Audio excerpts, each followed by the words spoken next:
Vivemos em uma época em que os vínculos perderam forma. As pessoas moram juntas, dormem juntas, dividem contas, compartilham rotinas e corpos, mas não sabem mais dizer, com clareza simbólica, o que são umas para as outras.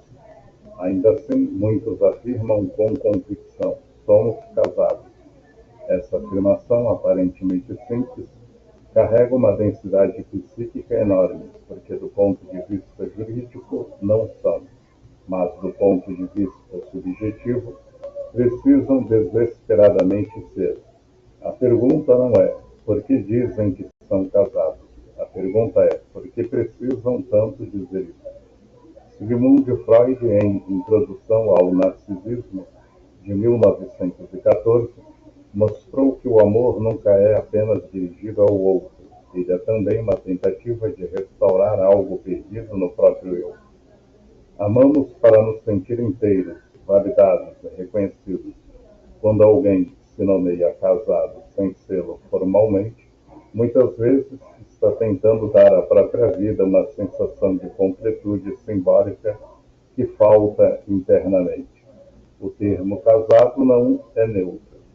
Ele remete a pacto, permanência, reconhecimento social, lugar no outro. Na linguagem lacaniana, trata-se de um significante mestre, uma palavra que organiza o laço e estabiliza a identidade.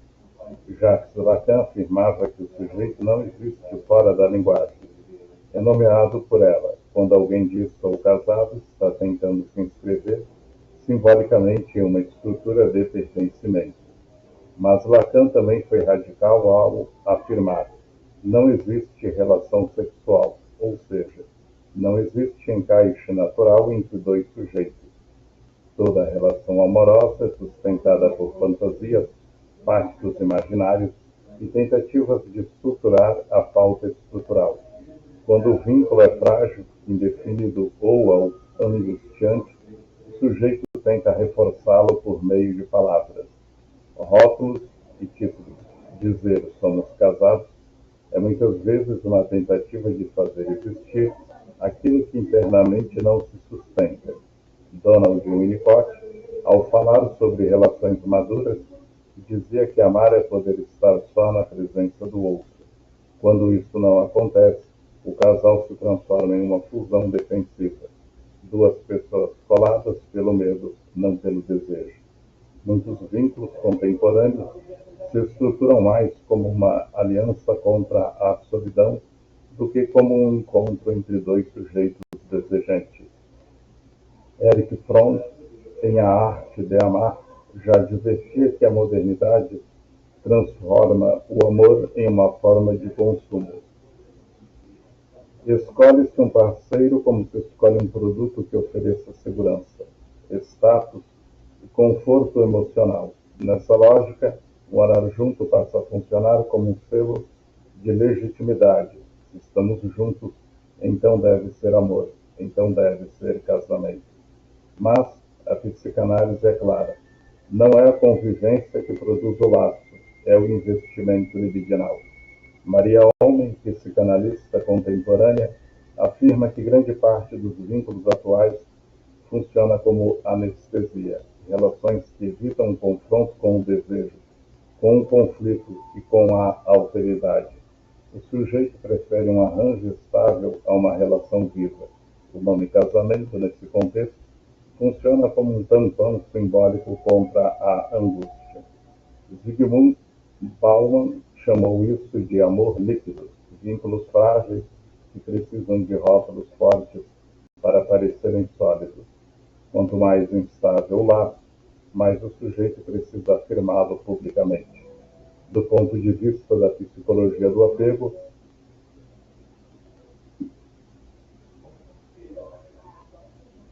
John Bowlby mostrou que o ser humano busca figuras de segurança para regular o medo do abandono.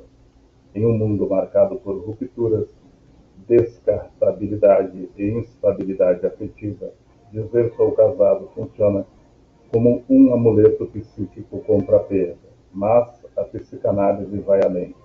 Ela nos mostra que não é só medo de perder o outro, é medo de não saber quem se é sem o outro. Heidegger dizia que o ser humano foge do vazio por meio de ocupações e identidades prontas. O casal muitas vezes torna-se uma dessas identidades. Sou marido, sou esposa, sou casado. Mesmo que o vínculo seja outro, ele protege contra a pergunta mais angustiante: o que me sustenta quando ninguém me escolhe? Por isso, quando alguém que apenas mora junto diz que é casado, o que está em jogo não é a lei, é o inconsciente. É uma tentativa de transformar convivência em destino, hábito em laço, medo em promessa. No fundo, o sujeito não quer um contrato, quer um lugar no desejo do outro. O que é casamento do ponto de vista psíquico?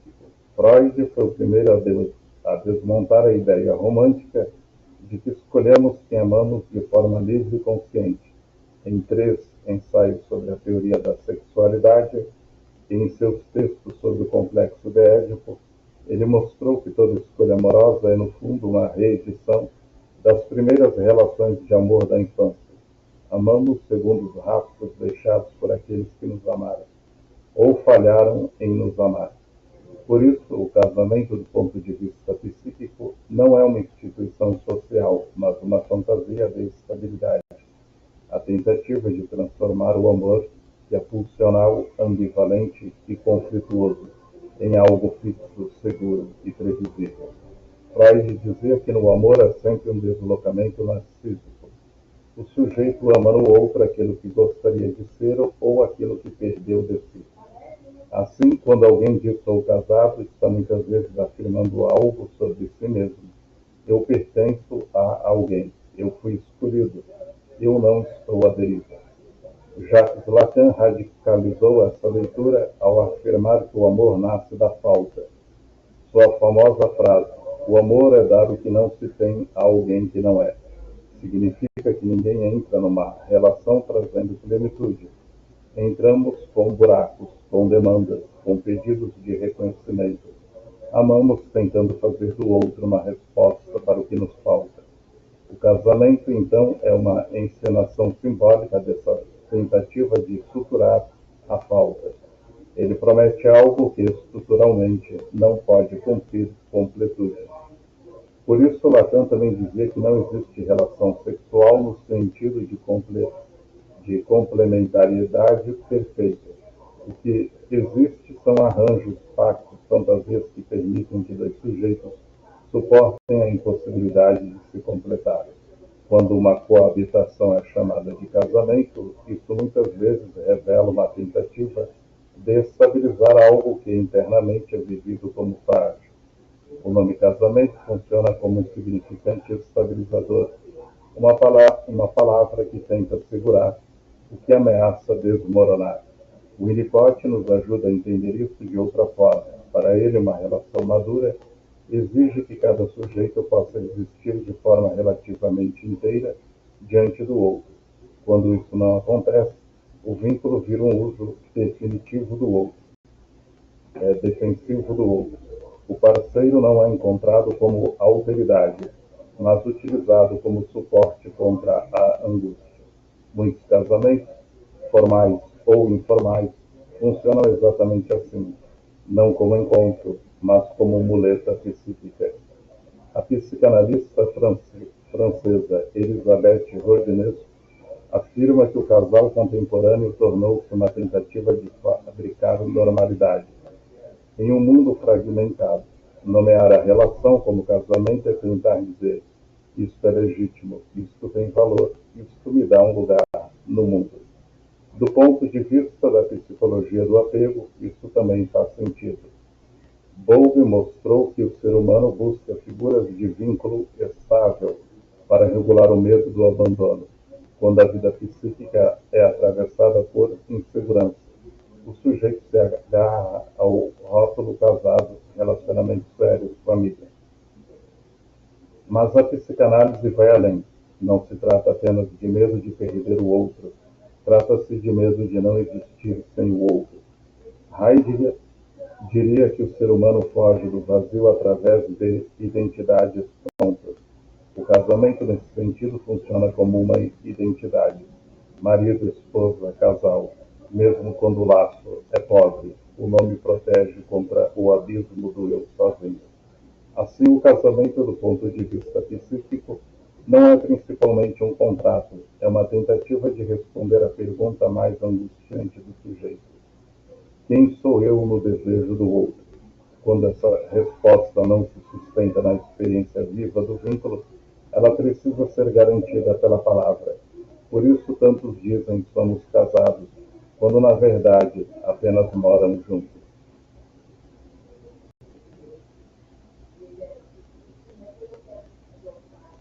Morar junto, pacto econômico ou pacto simbólico. Morar junto é um fato, ser um casal é uma construção psíquica. Essa diferença, aparentemente simples, é hoje uma das maiores fontes de sofrimento amoroso. Pessoas dividem teto, cama, despesas e rotinas, mas não compartilham um campo simbólico comum. Vivem juntas, mas não estão juntas. A psicanálise sempre distinguiu o laço real do laço simbólico. O laço real diz respeito à convivência concreta. Quem paga o aluguel, quem faz a comida, quem cuida do cachorro. O laço simbólico diz respeito àquilo que sustenta o vínculo no plano do desejo. Projeto, erotismo, reconhecimento, aposta no outro como sujeito. Morar junto pode ser um acordo econômico, uma solução para o medo da solidão, uma parceria funcional, uma fuga da angústia ou um verdadeiro vínculo amoroso. Mas apenas o último produz aquilo que chamamos de estrutura psíquica de casal. Na clínica vemos diariamente pessoas que dizem estar casadas e ao mesmo tempo vivem como dois estranhos que dividem um endereço. Não há erotismo, não há futuro, não há construção conjunta, apenas manutenção. Isso não é relação, é administração de sobrevivência emocional. Freud nos ensinou que o amor envolve investimento libidinal. Quando esse investimento se retira, o laço se esvazia, mesmo que a convivência continue. O casal pode permanecer intacto no plano material, enquanto já morreu no plano psíquico. Jacques Lacan foi ainda mais preciso. O que sustenta um casal não é o hábito, mas o desejo. O desejo é aquilo que faz o outro continuar sendo enigmático, interessante, convocante. Quando o desejo se apaga, o parceiro deixa de ser sujeito e vira objeto de uso. Alguém para dividir contas, aliviar a solidão, preencher o silêncio. Winnicott dizia: é no espaço entre dois que a relação acontece. Esse espaço não é físico, é o espaço do jogo, da troca, da alteridade. É onde cada um pode existir sem ser engolido pelo outro. Quando esse espaço não existe, o casal entra numa fusão morta. Vivem colados, mas emocionalmente isolados. Muitos arranjos de coabitação hoje funcionam exatamente assim. Duas solidões que se sustentam mutuamente para não cair no vazio. A casa vira um abrigo contra a angústia, não um espaço de encontro. A psicanalista francesa Elisabeth Rudinez observa que o casal contemporâneo muitas vezes substitui o amor pela normalidade social. Não se está junto porque se deseja, mas porque é o que se espera, o que dá status, o que evita o fracasso. A convivência vira uma performance de vida bem-sucedida. Zygmunt Bauman chamou isso de vínculos de baixa intensidade, relações que não suportam conflito, frustração ou diferença. Quando o outro deixa de oferecer conforto, o laço entra em colapso. Por isso, tantos casais se mantêm apenas enquanto tudo é funcional. Do ponto de vista da psicologia do apego, isso também faz sentido. Bowlby mostra que o ser humano busca proximidade não só por amor, mas para regular o medo. Morar junto pode ser uma forma de garantir que alguém estará ali, mesmo que emocionalmente ausente. Mas a psicanálise aponta algo mais profundo. Quando o vínculo se reduz à convivência, estamos diante de uma relação que deixou de operar no registro do desejo e passou a funcionar no registro da defesa contra o vazio. Dois corpos podem dividir uma cama sem que haja um casal. Dois nomes podem estar no mesmo contrato de aluguel sem que haja um vínculo. Um casal só existe quando há uma narrativa compartilhada, um futuro imaginado, um investimento recíproco que não se reduz à sobrevivência. Quando isso não existe, resta apenas o que Winnicott chamaria de uso do outro. O parceiro vira um objeto que cumpre funções, companhia, sexo ocasional, estabilidade financeira, mas não é verdadeiramente encontrado como alteridade. Por isso, os casamentos contemporâneos são, na prática, duas vidas paralelas que se cruzam apenas nos corredores do apartamento.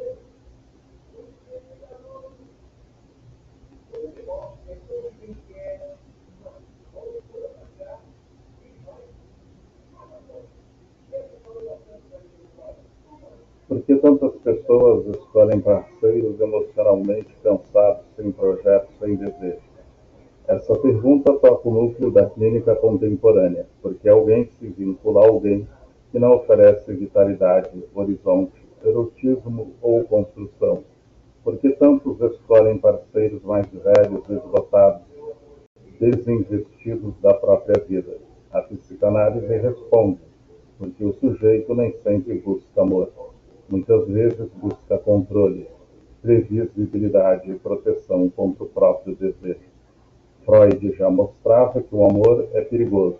Amar é se expor, depender, perder garantias narcísicas. Por isso, muitos escolhem parceiros que não convocam. Um parceiro sem projeto, sem brilho, sem futuro, não exige transformação. Ele não pede que o sujeito se arrisque. Lacan dizia que o desejo do outro é angustiante. Um parceiro vivo deseja, cobra, desloca, exige. Já um parceiro esvaziado é previsível. Ele não ameaça o frágil equilíbrio psíquico do sujeito. Por isso, muitos vínculos se organizam como um pacto silencioso. Eu não te exijo na vida, e você não me exige desejo. Isso não é amor, é uma aliança defensiva contra a angústia. Winnicott nos ajuda a entender isso. Quando o self é frágil, o sujeito precisa de ambientes que não o desorganizem. Um parceiro apagado funciona como um ambiente psíquico estável, mesmo que morto. O outro vira uma espécie de colchão contra o vazio. A psicanalista Maria Homem sintetiza isso com precisão. Muitos amores são tentativas de anestesia, não de relação. Não se trata de encontro entre dois sujeitos, mas de uma tentativa de neutralizar a dor, a solidão, o medo de existir. Na psicologia do apego, isso também aparece. Pessoas com apego ansioso ou evitativo frequentemente escolhem parceiros indisponíveis ou emocionalmente mortos, porque esses parceiros não ativam plenamente o medo de abandono nem o medo de fusão. São laços mornos que evitam extremos. Mas a psicanálise vai além. Não é só medo de perder o outro, é medo de ter que desejar. Desejar implica sair da posição de vítima de acomodado, de sobrevivente, exige implicação na própria vida. Um parceiro sem desejo permite que o sujeito também não tenha.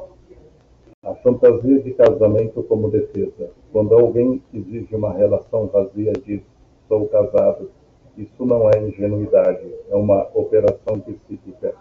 Dizer sou casado funciona como um selo de legitimidade para os outros e, sobretudo, para si mesmo.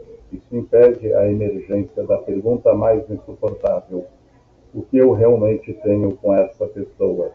Jacques Lacan chamava isso de semblante, uma aparência que sustenta o laço, quando o real não sustenta. O semblante organiza o campo simbólico, mesmo quando o desejo está morto. O casal pode estar esvaziado, mas o nome casamento cria uma ilusão de estrutura. É uma defesa contra o vazio relacional. Zygmunt Bauman diria que, numa era de vínculos frágeis, os sujeitos se agarram a rótulos fortes. Quanto menos amor, mais necessidade de declarar compromisso. O nome vira um substituto do conteúdo. Do ponto de vista clínico, isso aparece o tempo todo. Pessoas que sustentam relações falidas porque o rótulo, marido, esposa, casal, as protege do sentimento de fracasso, solidão e desamparo. Freud nos ensinou que o eu precisa de narrativas para não colapsar. Sou casado é uma dessas narrativas. Ela organiza a identidade, mesmo quando a experiência é pobre. No fundo, não é o outro que o sujeito quer preservar. É a imagem de si como alguém que foi escolhido, que tem lugar, que não foi abandonado. Por isso, tantos casamentos continuam existindo mesmo quando o amor já acabou. Eles não são sustentados pelo desejo, são sustentados pelo medo de olhar para o vazio. A fantasia de casamento como defesa. Dizer sou casado quando não se é um erro de linguagem. Não é um erro de linguagem. É um ato psíquico. Na clínica, essa frase aparece como uma tentativa de produzir uma verdade simbólica onde o real falha. O sujeito não diz sou casado porque desconhece a lei, mas porque precisa acreditar que sua relação tem uma forma, uma estabilidade, um estatuto que a proteja do colapso. Jacques Lacan chamou isso de semblante. O semblante não é uma mentira, é uma estrutura simbólica que permite que algo se sustente, mesmo quando no real ele não se sustenta. O semblante organiza o campo do vínculo quando o desejo não dá conta. O nome casamento funciona então como um significante mestre. Ele diz, isso é sério, isso é legítimo, isso não pode acabar assim. Mesmo quando na experiência cotidiana tudo já acabou. O sujeito precisa do nome para não encarar a pergunta mais angustiante. O que eu realmente tenho com essa pessoa? Essa pergunta é devastadora porque desmonta todas as ilusões narcísicas de que fui escolhido, de que sou especial, de que minha vida amorosa deu certo. Freud nos mostrou que o eu se sustenta por identificações. Ser casado é uma dessas identificações. Ela organiza a autoestima, a imagem social, o sentimento de pertencimento. Quando o vínculo real é pobre, o sujeito se agarra à identidade. Maria Homem observa que muitos vínculos atuais funcionam como muletas identitárias. Não sustentam o desejo, mas sustentam a imagem. O casal vira um cenário no qual o sujeito se apresenta ao mundo. Zygmunt Bauman chamou isso de amor como performance. Não se ama para encontrar o outro, mas para não parecer sozinho, fracassado ou descartável. Nesse contexto, o casamento ou o rótulo de casamento funciona como um escudo contra o desamparo. Ele protege contra o que Lacan chamava de real, a experiência de que nada garante o amor. Heidegger diria que o ser humano foge da angústia criando papéis, marido, esposa, casal. São formas de fugir da indeterminação do existir. Melhor ser algo definido do que encarar o vazio de não saber o que se é no desejo do outro. Por isso, tantos mantêm relações esvaziadas, não porque amam, mas porque precisam continuar sendo alguém. Do ponto de vista clínico, vemos que muitas pessoas não suportam a ideia de dizer eu moro com alguém, mas não sei o que somos. Isso confronta o sujeito com a precariedade do laço, com a ausência de projeto, com o luto pelo que não se construiu. Então disse, sou casado. O significante cobre o buraco. Lacan dizia que o simbólico tenta sempre organizar o real. O problema é que quando o simbólico vira pura aparência, ele impede qualquer transformação. O casal continua existindo no discurso enquanto morre na experiência. A fantasia de casamento, nesse sentido, não é um erro, é uma defesa. Ela protege o sujeito de sentir a perda, a solidão e o fracasso, mas também o condena a permanecer em vínculos sem vida, porque enquanto o nome casamento sustenta a ilusão de que algo existe, O desejo não precisa ser interrogado, e sem interrogar o desejo não há encontro, há apenas convivência.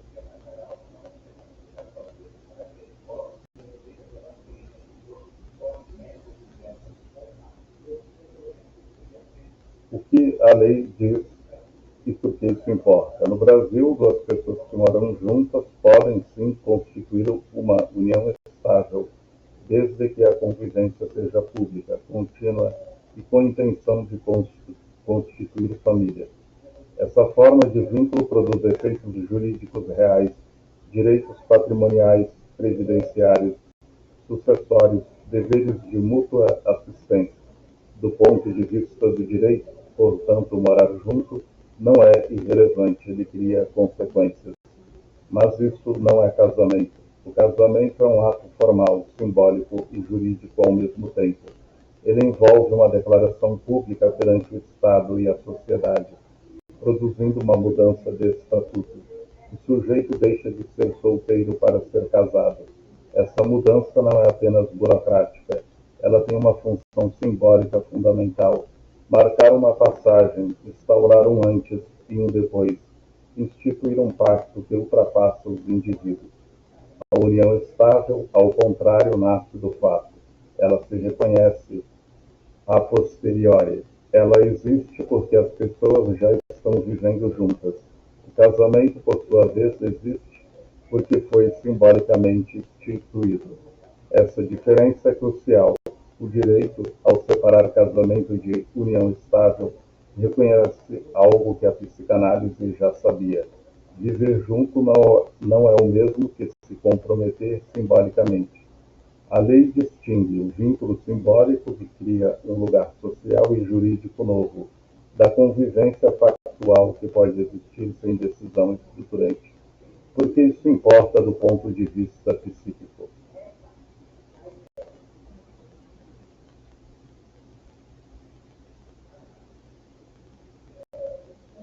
Porque o ser humano não vive apenas de fatos, vive de inscrições simbólicas. O casamento, enquanto ato, produz uma inscrição. Eu escolhi você e faço disso um marco na minha história. A união estável, embora legítima juridicamente, não carrega necessariamente essa operação simbólica. Jacques Lacan dizia que o simbólico é aquilo que estrutura o sujeito. Sem inscrição simbólica, o laço fica à deriva, mesmo que haja proximidade física, sexual ou econômica. Quando alguém precisa confundir união estável com casamento no discurso, quando insiste em dizer sou casado para algo que nunca foi instituído como tal, isso revela uma dificuldade em sustentar a ambiguidade do vínculo. A pessoa não suporta dizer estamos juntos, mas não sei exatamente o que somos.